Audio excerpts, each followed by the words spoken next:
जो क्योंकि अब ये समुदाय क्योंकि बीन के साथ मुझे दिखाई दे रहा है, ये असल में क्या वैसा समझा जाना चाहिए या किसी खास संप्रदाय के लोग इस तरीके से भगवान का उत्सव मनाते हैं, क्या है जरा ये समझने की कोशिश करते हैं। आप लोग कहाँ से आए हैं? फरीदाबाद हरियाणा से। हरियाणा से आए हैं। ये जो आप बजा रहे हैं इसमें बीन भी हम देख रहे हैं और बीन सपेरों के साथ जोड़कर देखी जाती है, आप जरा समझाएंगे हमको? वो समझाएंगे मास्टर जी सामने। ऊपर चले जाओ, ऊपर चले जाओ, ऊपर समझाएंगे वो। कौन साहब? अच्छा, एक सेकंड। नाचते गाते हैं लोगों के बीच से जगह बनाते हैं और यहाँ पहुँचते हैं। स्वामी जी प्रणाम। ये तमाम लोग जो हैं कहाँ से आए हुए हैं? ये हम लोग हरियाणा से आए हुए हैं जी, डिस्ट्रिक्ट फरीदाबाद से जी।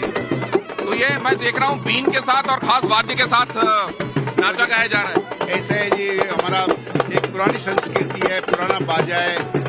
ये आज से नहीं, हमारा बहुत पुष्कों पुराना बाजा है, बीन और तुबा ढोल बजाने का। दूर से देखकर तो ऐसा एहसास हुआ कि क्या कुछ सपेरे भी यहाँ आए हुए हैं, क्योंकि बीन को सांपों के साथ जोड़कर देखा जाता है, ऐसा है नहीं? देखो जी, ये जो है तो सपेरा भी जो है तो एक साधु संतों में माने जाते हैं, नाथ वंश से होते हैं। सपेरा लोग भी जो होते हैं तो नाथ वंश से होते हैं, तो हम लोग नाथ ही बोले जाते हैं। अच्छा, हाँ जी। तो ये भगवान के एक राम की कृपा है जो हमें 30 तारीख को भी हमें मौका दिया था प्रोग्राम करने के लिए। 30 तारीख को भी आए थे और श्री राम ने जो है तो 21 और 22 के प्रोग्राम के लिए भी हमें अपने चरणों में आशीर्वाद देने के लिए बुलाया है। भगवान ने अपने चरणों में आशीर्वाद देने के लिए बुलाया है और हम असल में नाथ संप्रदाय से ही जुड़े हुए समझिए, ऐसा उन्होंने बताया। तो अगर आपको बीन बजती हुई दिखाई दे रही है तो हमेशा ये ना समझिए कि क्या यहाँ पर आसपास सांप के पिटारे भी होंगे।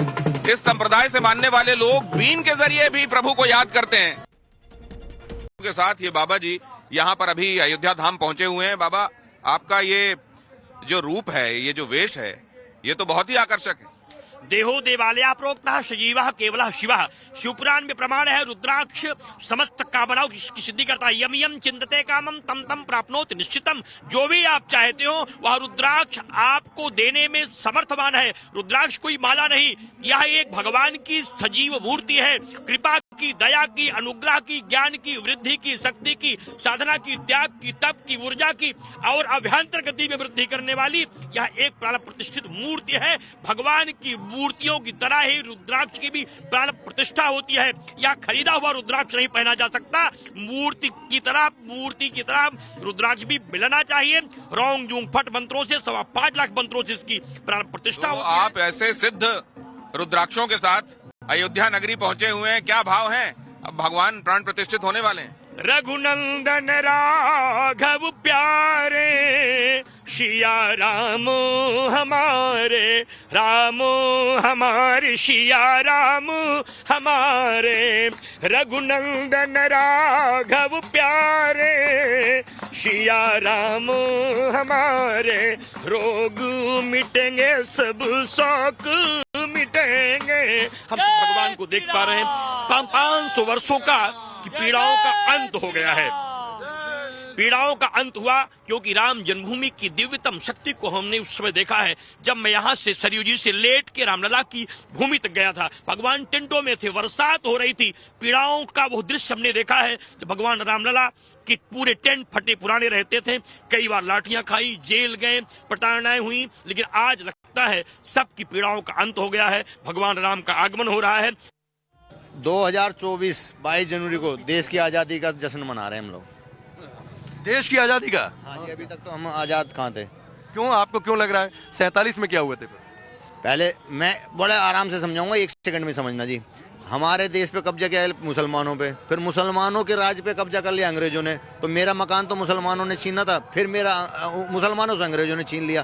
तो आपको लग रहा है धार्मिक आज़ादी अब मिल रही है? धार्मिक आज़ादी अब मिलेगी। भगवान को आजादी, हम लोगों को आजादी। आपको मैं और तस्वीरें दिखाता हूँ। ये देखिए अयोध्या सजाई किस तरीके से जा रही है। ये वृक्ष की तस्वीरें देखिए, ये पेड़ को किस तरीके से अद्भुत लाइटों से सजा दिया गया है। यानी पेड़ हो, चौराहा हो, चौक हो, ये सब कुछ सजाया जा रहा है। और आधी रात को आप ये देखिए किस तरीके से लोग अपने परिवार के साथ यहाँ पर आए हैं और वीणा चौक पर खड़े होकर, यहाँ पर खड़े होकर आप देखिए, बड़े बड़े शहरों में आप जाइए तो सेल्फी स्पॉट्स होते हैं, लोग आते हैं वहां पर सेल्फी लेते हैं, तस्वीरें खिंचाते हैं।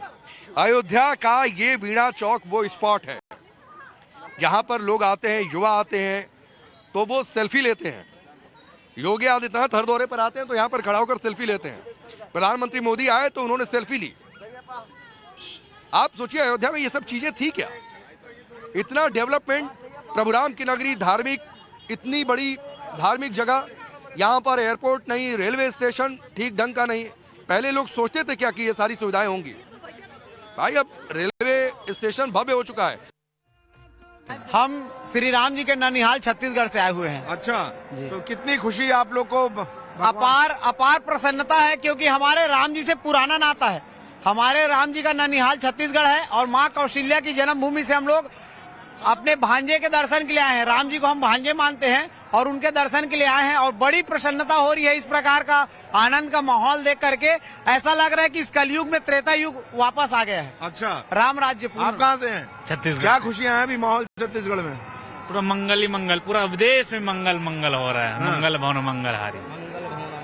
क्या कहेंगे आप? हम दिल्ली से आए हैं और ये यहाँ की छटा देख के ऐसा लग रहा है कि यहीं बस जाओ। अच्छा, ऐसा देख